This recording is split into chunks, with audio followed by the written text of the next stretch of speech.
ইতিমধ্যেই তাদের কথার সুর পাল্টেছে, এই তাদের কথার সুর আরো পাল্টাবে সামনে। জনগণ থেকে বিচ্ছিন্ন হয়ে শুধুমাত্র ক্ষমতায় বসার জন্য তাদের যে আন্দোলন বলেন, তাদের যে কর্মসূচি বলেন, কিংবা মাঠে ঘাটে তাদের যে চাঁদাবাজি, তাদের যে সন্ত্রাস, সেটার মাধ্যমে জনবিচ্ছিন্ন হয়ে ক্ষমতায় যাওয়ার তাদের যে স্বপ্ন, সেই স্বপ্ন বাংলাদেশে বাস্তবায়ন হবে না। জুলাই সনদের বাস্তবায়ন হতে হবে পরের সংসদে গিয়ে। মানে তাদের এমন একটা ভাব যে তারা ক্ষমতায় এসে গিয়েছে, কিন্তু বিগত কয়েক সপ্তাহে তাদের কিন্তু সুরে পরিবর্তন এসেছে। আপনারা খেয়াল করে দেখবেন, গতকালকে জাতীয় ঐক্যমত্য কমিশনের বৈঠকে যেখানে মাননীয় প্রধান উপদেষ্টা উপস্থিত ছিলেন, সেই বৈঠকে তারা তাদের সুর পাল্টিয়ে এখন বলছে যে যে কোনো আইনি ভিত্তি যদি দেয়া যায়, কিংবা যদি সুপ্রিম কোর্টের কাছে যাওয়া যায় যে কিভাবে এটা বাস্তবায়ন করা হবে, তাহলে তাদের তাতে আপত্তি নেই। ইতিমধ্যেই তাদের কথার সুর পাল্টেছে, এই তাদের কথার সুর আরো পাল্টাবে সামনে। জনগণ থেকে বিচ্ছিন্ন হয়ে শুধুমাত্র ক্ষমতায় বসার জন্য তাদের যে আন্দোলন বলেন, তাদের যে কর্মসূচি বলেন, কিংবা মাঠে ঘাটে তাদের যে চাঁদাবাজি, তাদের যে সন্ত্রাস, সেটার মাধ্যমে জনবিচ্ছিন্ন হয়ে ক্ষমতায় যাওয়ার তাদের যে স্বপ্ন, সেই স্বপ্ন বাংলাদেশে বাস্তবায়ন হবে না।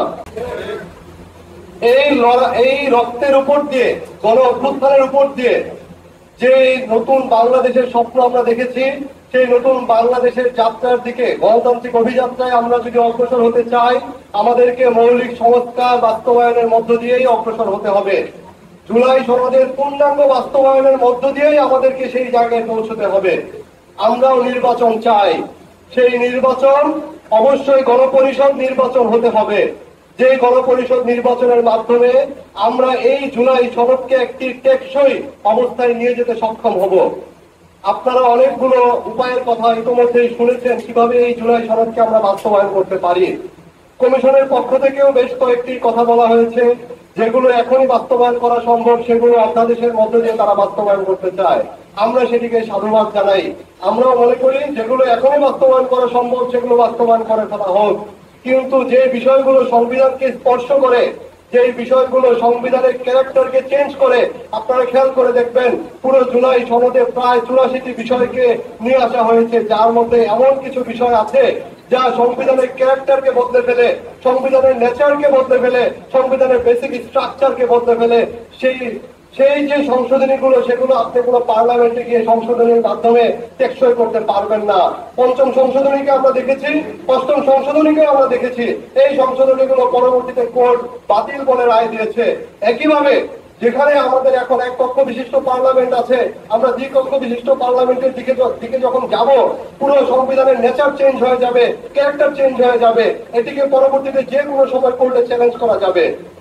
একইভাবে আরেকটি কথা এসেছে, সাংবিধানিক আদেশের মাধ্যমে যদি এটি করা হয়, এই সরকার বাস্তবায়ন করতে চায় সাংবিধানিক আদেশ। আমরা বলতে চাই এটিও কিন্তু পরবর্তীতে যে কোনো সময় চ্যালেঞ্জ হতে পারে। পরবর্তীতে না, এটি এই সরকারের আমলেই হয়তো চ্যালেঞ্জে পরে একটি পুরো জুলাই সনদকেই হুমকির মুখে ঠেলে দিবে বাস্তবায়নের প্রক্রিয়াটিকে। এবং একই সাথে আমরা মনে করি এই ধরনের কোন কিছু আবার সামরিক শাসন ডেকে আনবে কিনা, সেই বিষয়েও আমাদের যথেষ্ট শঙ্কার জায়গা রয়েছে। আমরা এই দুটি জায়গায়, দুটি রাজনৈতিক দল যে দুটি কথা বলছে, সেই জায়গায় আমরা বলতে চাই এই জুলাই সনদ বাস্তবায়নের সবচেয়ে উত্তম এবং সবচেয়ে গণতান্ত্রিক পদ্ধতি হচ্ছে গণপরিষদ। গণপরিষদ নির্বাচনের মাধ্যমে জনগণের প্রতিনিধিদের দ্বারা একটি সংবিধান প্রণয়ন করা, যেই সংবিধানের মাধ্যমে আমরা জুলাই সনদকে প্রতিফলিত করতে পারবো।